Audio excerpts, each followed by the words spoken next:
교회가 교회 되려면 5가지가 필요합니다. 예배와 전도와 교육과 봉사와 친교입니다. 하나하나가 말할 수 없이 중요하기에 5가지가 다 본질입니다.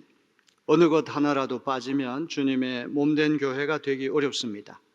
이 중요한 5가지 본질 가운데 우리는 지금까지 3가지를 살펴보았습니다. 예배와 전도와 교육입니다. 참된 그리스도인은 예배하는 것을 귀하게 여깁니다. 예배드리는 시간, 예배드리는 장소를 삶의 우선순위로 정합니다. 참된 그리스도인들은 때를 얻든지 못 얻든지 복음을 전파하는 일을 귀하게 여깁니다. 세상에는 그리스도를 믿고 구원받아야 할 사람들이 너무나 많습니다. 해외 나가서 멀리 외국인들에게 복음 전하기 어렵다고 해도 우리 집 근처에 전도해야 할 대상은 차고도 넘칩니다. 먼저 가까운 가족과 친구들에게 복음을 전해야 합니다. 우리가 아끼고 사랑하는 사람부터 전도해서 구원받게 해야 할 줄로 믿습니다. 예배하고 전도하는 교인은 예수 그리스도를 힘써 배우고 성경을 힘써 알아가는 사람입니다. 아는 것이 힘이다라고 하는 말도 있듯이 복음의 진리를 바로 알고 바로 깨닫는 것은 방향을 바로 잡기 위해서 얼마나 중요한 일인지 알 수 없습니다. 강원도 두메 산골에서 살다가 서울 부잣집에 가사 도우미로 취직을 하게 된 처녀가 있었습니다. 그 부잣집에 가보니까 넓은 정원에 풀이 가득했어요. 사흘째 되던 날 주인이 외출하고 집에 아무도 없을 때 잡풀을 다 뽑아내기로 작정했습니다. 쇠꼬챙이로 뿌리가 질긴 풀뿌리를 뽑아내느라고 고생이 이만저만이 아니었습니다. 이른 아침부터 시작한 작업은 해가 질 때까지 계속되었습니다. 드디어 정원에 빼곡하게 자라난 풀을 다 뽑아내고 자기가 한 일을 칭찬해 줄 주인을 기다렸습니다. 주인은 처녀가 한 일을 보고서는 자기 눈을 의심했습니다. 정원에 곱게 자라던 잔디를 모조리 뽑아냈기 때문입니다. 칭찬은 고사하고 호된 꾸지람을 들어야만 했습니다. 바로 알지 못하고 열심만 있게 될 때 일을 안 하는 것보다 못할 때가 있습니다. 교회의 5가지 본질 가운데 교육은 정 가운데 있습니다. 예배를 바르게 드리는 것도 교육이 필요하고 전도를 슬기롭고 효과적으로 하는 것도 교육이 필요합니다. 제가 오래전에 한 명문대학 학부 학생들을 가르칠 때 교회 다니지 않은 학생들에게 들은 이야기가 있습니다. 한 학생이 아침 일찍 면접 시험을 보기 위해 면접 장소를 두리번 거리고 찾고 있는데 전도지를 들고 나타난 사람을 만났습니다. 면접 장소를 자기가 잘 안다면서 가는 내내 사형리를 비롯해서 복음의 핵심을 열심히 전도했습니다. 학생은 원치 않았지만 면접 장소를 알려준다는 말 때문에 전도말을 열심히 들었습니다. 시간이 지나가면서 면접 장소가 어디냐고 다그치니까 그제서야 자기도 모른다고 실토했습니다. 그날 학생은 전도자의 말만 믿고 있다가 면접을 치르지 못하게 된 것이죠. 이런 식의 전도를 받은 학생이 과연 교회를 다닐까 한번 생각을 해볼 필요가 있을 것입니다. 또 어떤 학생이 들려준 이야기입니다. 집안이 교회를 다니지 않는 예수 믿지 않는 가정이었는데 초등학교 친구가 교회 가자고 해서 교회를 다니게 됐어요. 어느 주일날 몸이 너무나 아파가지고 교회를 갈 수가 없었습니다. 그런데 주일학교 교사가 찾아와서 초인종을 누르는데 이 학생이 덜컥 겁이 나서 문을 안 열어주었습니다. 그런데 그 교사는 옥수같이 비가 쏟아지는데도 한참을 처마 밑에 서서 자기를 기다리는 모습을 창문 너머 몰래 보게 되었습니다. 우리 쪽에서 본다면 한 어린 영혼이라도 놓치지 않으려는 교사가 참 훌륭하다고 생각하겠지만 그 어린아이의 눈으로 볼 때는 저 교사는 찰거머리 같고 스토커 같고 내가 저 소나기에 들어갔다고는 일생 헤어날 길이 없겠구나, 이런 생각을 하게 됐다는 고백을 들은 적이 있습니다. 이런 이야기들은 전도란 이름으로 너무 우리 쪽 생각만 하고 상대방 입장은 제대로 고려하지 못한 것은 아닌가. 우리가 잠시 반성하는 그런 우리가 되었으면 좋겠어요. 슬기롭고 효과적으로 전도하는 데에도 교육이 필요해요. 이 교육이라고 하는 것은 지식이나 정보를 습득하는 것이 교육의 전부가 아니고 밥상머리 교육이라고 하는 것이 있잖아요. 예절 교육, 생활 교육, 사람 됨됨이를 교육하는 것. 어려서부터 어깨너머로 부모가 어떤 모습을 보이는가 참으로 중요한 것입니다. 우리의 교육은 머리로만 하는 교육이 아니라 발끝에서부터 머리끝까지 삶 전체가 예수 믿는 사람다운 그런 교육을 체계적으로 받을 수 있는 우리가 되어야 할 것입니다. 오늘은 교회의 본질 5가지 중에 봉사에 대해서 말씀을 드리려고 합니다. 봉사는 말 그대로 이득을 기대하지 않고 수고하는 행위를 말합니다.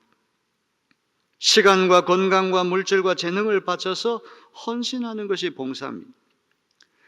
교회 생활에서 봉사보다 아름다운 일은 없습니다. 교회의 목사, 장로, 권사, 집사, 여선교회 회장, 남선교회 회장, 청장년 선교회 회장 이런 직분자를 세우는 이유는 순전히 봉사하라고 하는 이유 때문이 아닙니까?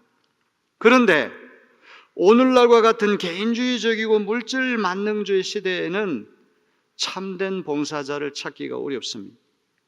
그래서 서울과 같은 대도시에서는 교회 청소는 물론이고 주일날 점심 공개를 비롯한 각종 식사 봉사를 교회 바깥 용역업체에 맡기는 교회가 늘어나고 있습니다.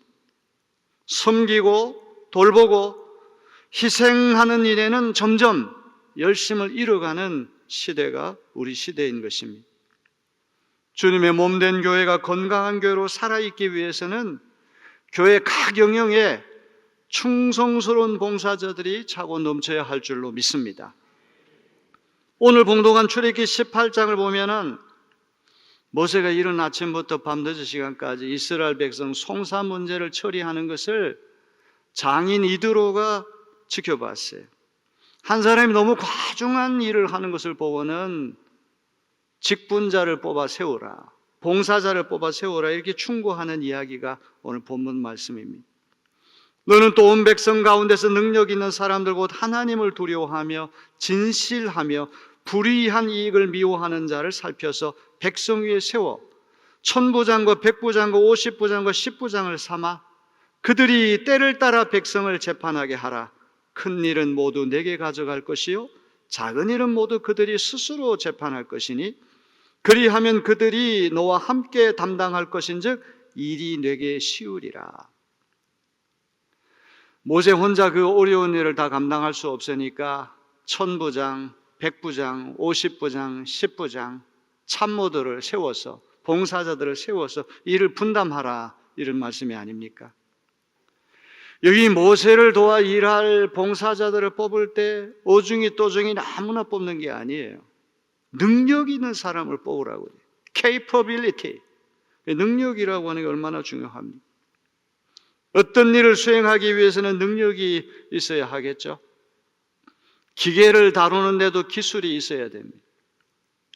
능력이 있어야 되겠죠. 하물며 사람을 다루는 일에는 특별한 능력이 필요합니다. 모세의 장인 이드로는 능력 있는 사람이 어떤 사람인지를 정리해줘요. 첫째는 하나님을 두려워하는 사람이 능력 있는 사람이에요.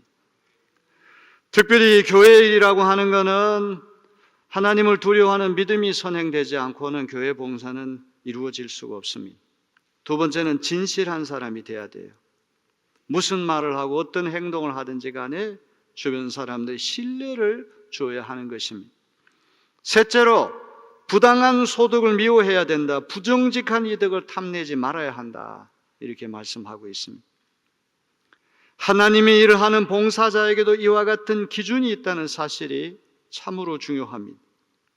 앞에서 말씀드린 가사 도우미가 좋은 일을 한다고 실컷 고생했지만 실제로는 일을 그르치고 만 것처럼 하나님의 일을 할 때도 열심뿐만 아니라 믿음과 덕망을 갖춘 능력 있는 일꾼이 되어야 하는 것입니다. 저는 우리 내리교인들이 오늘 이드로가 제시했던 그 능력 있는 일꾼처럼 다 능력 있는 일꾼들이 되어지기를 주님의 이름으로 기원합니다. 어떤 일을 맡기든지 끝까지 책임을 다하고 최선을 다해서 기어코 완수해내고만, 일은 거창하게 시작했는데 중간에 어디로 새버리고 지지부진하고 끄트머리가 좋지 않은 그런 사람이 아니라 확실하게 충성되게 정직하게 최선을 다해 맡겨주신 사명을 끝까지 완수하는 능력 있는 일꾼들이 우리 교회에 차고도 넘쳐나기를 주님의 이름으로 축원합니다. 초점을 오늘 봉독한 베드로전서 4장으로 돌립니다. 사도 베드로는 베드로전서 4장 7절로부터 12절에서 종말을 대비하는 성도의 삶을 우리에게 가르쳐주고 있어요. 만물의 마지막이 가까이 왔으니 그러므로 너희는 정신을 차리고 근신하여 기도하라. 무엇보다도 뜨겁게 서로 사랑할지니 사랑은 허다한 죄를 덮느니라. 서로 대접하기를 원망 없이 하고 각각 은사를 받은 대로 하나님의 여러 가지 은혜를 맡은 선한 청지기같이 서로 봉사하라. 만일 누가 말하려면 하나님의 말씀을 하는 것 같이 하고 누가 봉사하려면 하나님이 공급하시는 힘으로 하는 것 같이 하라. 이는 범사에 예수 그리스도로 말미암아 하나님이 영광을 받으시게 하려 함이니 그에게 영광과 권능이 세세에 무궁하도록 있느니라. 아멘. 만물의 마지막이 가까이 왔다고 하는 말씀 무슨 말씀입니까? 그리스도의 재림이 가까이 왔다는 말씀이죠. 세상의 종말이 가까이 왔다는 말씀입니다. 그러나 거창하게 우주의 종말이 가까이 온 것뿐만 아니라 우리 개인의 종말도 가까이 오고 있습니다. 언제 어떻게 우리가 세상을 떠나지 누가 알 수 있겠습니까? 이런 종말의 시대, 위기의 시대를 어떻게 우리는 살아야 합니까? 베드로는 5가지를 당부합니다. 이 5가지는 참된 봉사자의 정신과 자세와 직결되기 때문에 하나하나를 귀담아 듣는 우리가 되었으면 좋겠습니다. 첫째로 정신을 차리고 근신하며 기도해야 합니다. 베드로전서 4장 7절은 말씀합니다. 만물의 마지막이 가까이 왔으니 그러므로 너희는 정신을 차리고 근신하여 기도하라. 사도 바울이 그냥 열심히 기도하라, 간절히 기도하라 이렇게 말씀하지 않고 정신을 차리고 근신하여 기도하라. 앞에 부사구가 중요해요. 베드로는 예수님께서 십자가에 달려 돌아가시기 전에 겟세마네 동산에서 땀방울이 변해서 핏방울이 되기까지 간절히 기도하실 때 잠에 골아 떨어진 추억이 있습니다. 2번씩이나 깨어서 기도하라고 말씀하셨지만 베드로는 스승의 슬픔과 아픔을 헤아리지 못하고 깊은 잠에서 깨어나지 못했어요. 그때 예수님이 하셨던 유명한 말씀이 마음은 원이로되 육신이 약하구나. 우리 인간의 현실을 이보다 더 정직하게 표현해 주는 말씀이 어디 있겠습니까? 마음은 원이로되 육신이 약하구나. 잠시 후면 십자가에 달려 돌아가실 스승의 아픔을 헤아리지 못하고 졸려서 눈을 뜨지 못했던 것입니다. 이런 실수를 한 적이 있기 때문에 기도할 때 정신을 차리고 근신해서 조심해서 기도하라. 하나님의 일을 하는 때는 이런 기도가 선행되지 않고는 기쁜 마음으로 할 수가 없게 되는 것입니다. 기도할 때 정신을 차리고 근신하며 조심조심하며 비몽사몽 기도하는 것도 좋은 기도겠지만 가장 맑고 깨끗한 투명한 정신으로 주님 앞에 기도하는 그 기도, 더 주님이 받으시는 기도일 줄로 믿습니다. 정신을 차리고 근신하며 기도하는 우리 내리교인들 되시기를 주님의 이름으로 축원합니다. 2번째는 서로 뜨겁게 사랑하라고 말씀합니다. 4장 8절을 보세요. 무엇보다도 뜨겁게 서로 사랑할지니 사랑은 허다한 죄를 덮느니라. 12사도 가운데 베드로는 수제자로서 예수님의 각별한 사랑을 받은 사람입니다. 항상 예수님이 어디 가면 자기가 앞장서서 예수님 지켜드리겠다고 호언장담을 했지만 체포 되시던 날 밤에 계집종 앞에서 닭이 울기 전에 3번씩이나 예수님 모른다 부인했던 제자가 베드로입니다. 자기 한 목숨 살겠다고 스승을 배신한 배은망덕한 제자가 베드로가 아닙니까? 부활하신 예수께서 베드로에게 나타나셨을 때 세 번의 배신, 세 번의 부인을 상쇄라도 하듯이 세 번씩이나 너가 나를 사랑하느냐고 물으셨어요. 주님의 사랑은 베드로의 허물을 덮어주는 사랑입니다. 과거의 실수를 깡그리 잊어버리는 사랑입니다. 베드로는 이 눈물겨운 사랑을 체험했기에 사랑은 허다한 죄를 덮느니라, 이렇게 고백하는 것이죠. 교회 안에서 이런저런 봉사일을 할 때 서로 사랑하는 마음이 없이 할 경우 오해와 갈등이 일어납니다. 오직 사랑하는 마음으로 봉사할 때 우리는 서로의 허물을 덮어줄 수 있음을 잊지 말아야 할 것입니다. 세 번째로 서로 원망 없이 대접해야 돼요. 9절에 보니까 서로 대접하기를 원망 없이 하라, 불평하지 말고 따뜻하게 대접하라, 이런 말씀 아닙니까? 베드로가 활동하던 시대에는 여인숙이나 모텔이나 호텔 제도가 발달하지 않았습니다. 여기저기 먼 도시로 선교여행을 다니던 사도들은 교인들 집에 유숙하면서 신세를 졌습니다. 바울이 쓴 편지에도 교인들의 집에서 묵으면서 융숭한 대접받은 기록이 나옵니다. 초대교회 시대의 복음이 요원의 불길처럼 번져나가게 된 배경에는 교인들의 따뜻한 대접이 큰 역할을 했다는 사실을 기억해야 됩니다. 우리 교회는 제법 큰 교회인데다가 한국 개신교의 모교회이다 보니까 여러 가지 대접할 일이 많아요. 다가오는 10월만 해도 농촌 지역에서 목회하는 목사님 부부 100여 명 이상이 우리 교회를 방문할 예정입니다. 충주 동지방과 아산지방 목사님 부부 100여 명이 우리 교회 역사 탐방을 오신다고 합니다. 시골에서 고생하시는 목사님 부부를 생각해서 우리가 그분들 점심을 공개해야 됩니다. 또 10월에는 미국에서 목회하시다 은퇴하신 목사님 부부 40여 분이 오시는데 역시 우리가 점심을 공개해야 합니다. 살림이 넉넉하지 않은 가정은 손님 오는 것이 부담스러워요. 손님 대접하는 것이 굉장히 힘듭니다. 그러나 우리 힘이 닿는 한 불평 없이 잘 대접하는 것이 그리스도인의 자세임을 우리는 잊지 말아야 할 것입니다.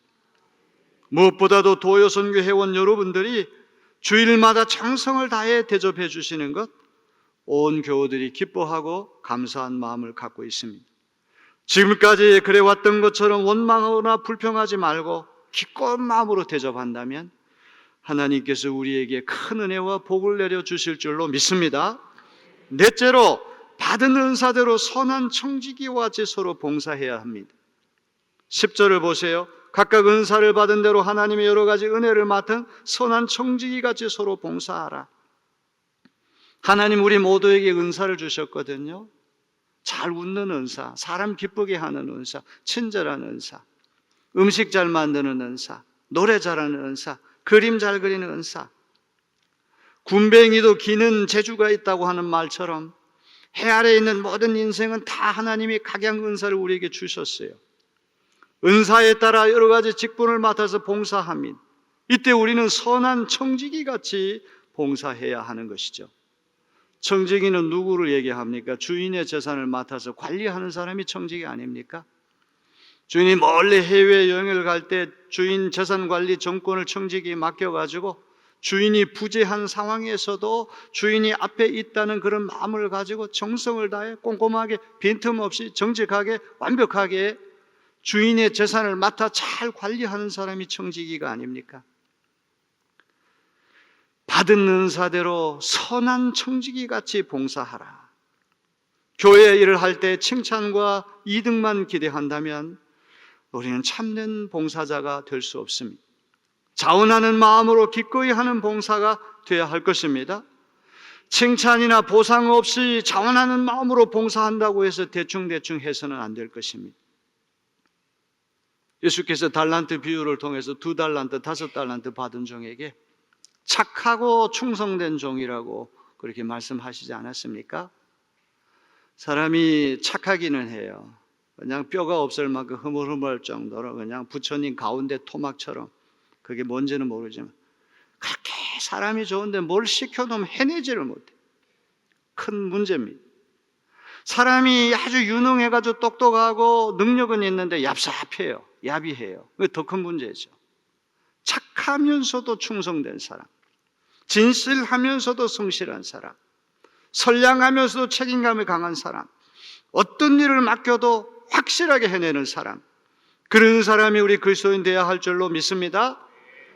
착하고 충성된 청지기 같이 주님의 재산을 맡아서 관리하는 청지기 심정으로 우리 교회에 맡겨진 사명을 잘 감당하는 충성된 봉사자들 되시기를 주님의 이름으로 축원합니다. 마지막 5번째로, 말할 때나 봉사할 때나 하나님이 주시는 지혜와 힘으로 해야 합니다. 11절 전반부에 이렇게 말씀합니다. 만일 누가 말하려면 하나님의 말씀을 하는 것 같이 하고, 누가 봉사하려면 하나님이 공급하시는 힘으로 하는 것 같이 하라. 교회에서 무슨 일을 할 때 하나님 말씀하시는 것처럼 말할 수만 있다면 우리 교회 분위기는 확 달라지겠죠. 무례하고 오만불손하고 교만한 분위기가 사라질 것입니다. 무슨 말을 하든지 하나님이 하시는 말씀처럼 진실하고 용기 주고 덕담을 해야 할 것입니다. 사탄이 퍼뜨리는 말과 같이 험담하고 사기를 떨어뜨리는 말을 하지 말아야 할 것입니다. 교회에서 봉사할 때 자기 힘으로 하려고 하면 다 넘어지죠.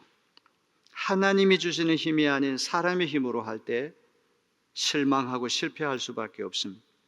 작은 일을 하고서도 자기를 나타내려 하고 칭찬받으려 하고 인정이나 인기 얻을 생각을 하게 됩니다. 그러기에 하나님께서 맡기신 일을 할 때 하나님이 공급하시는 힘으로 봉사하는 우리가 되어야 하겠습니다.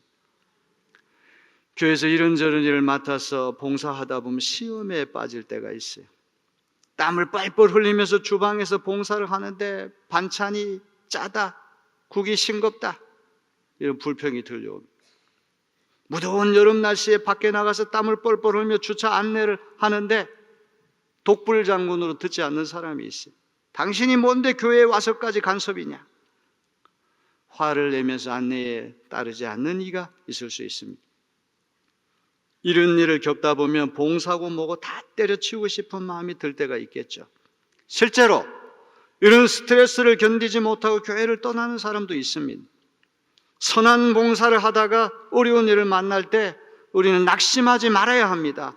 갈라디아서 6장 9절이 말씀하지 않습니까? 우리가 선을 행하되 낙심하지 말지니 포기하지 아니하면 때가 이름에 거두리라. 선한 봉사는 언젠가 열매로 나타난다는 사실을 잊지 마시기를 주님의 이름으로 기원합니다. 세상 사람들이 하기 싫어하는 직종이 있는데 그거를 3D 그렇게 얘기를 하잖아요. 첫째는 difficult, 어려운 일. 두 번째는 dirty, 더러운 일. 세 번째는 dangerous, 위험한 일. 말만 들어도 다 피하고 싶은 직업이 있어요. 그러나 하나님이 보실 땐 이 3가지 일을 하는 봉사자를 가장 귀하게 여기실 줄로 믿습니다. 화장실 청소하는 이들, 더럽다고 다 피합니다. 주차 안내, 짜증난다고 피합니다. 주방 봉사, 그 땀 뻘뻘 흘리면서 고생한다고 피할 수 있어요. 교회에서 그런 봉사하는 이들을 기쁘게 보시고 주께서 복을 주실 줄로 믿습니다. 감당할 수 있는 건강과 능력을 주실 줄로 믿습니다. 남이 알지 못하는 하늘의 기쁨을 주실 줄로 믿습니다. 오늘이 마지막이라는 종말론적인 믿음을 갖고 먼저 정신을 차리고 근신하며 기도하는 우리가 되어야 되겠습니다. 사랑해야 됩니다. 원망 없이 대접해야 됩니다. 각자 받은 은사대로 선한 청지기와 같이 봉사해야 합니다. 말을 할 때나 봉사를 할 때나 하나님이 주시는 지혜와 힘으로 해야 할 것입니다. 우리가 이런 자세로 하나님께 맡기신 일을 감당한다면 범사의 예수 그리스도로 말미암아 하나님께서 영광을 받게 되실 줄로 믿습니다. 아멘.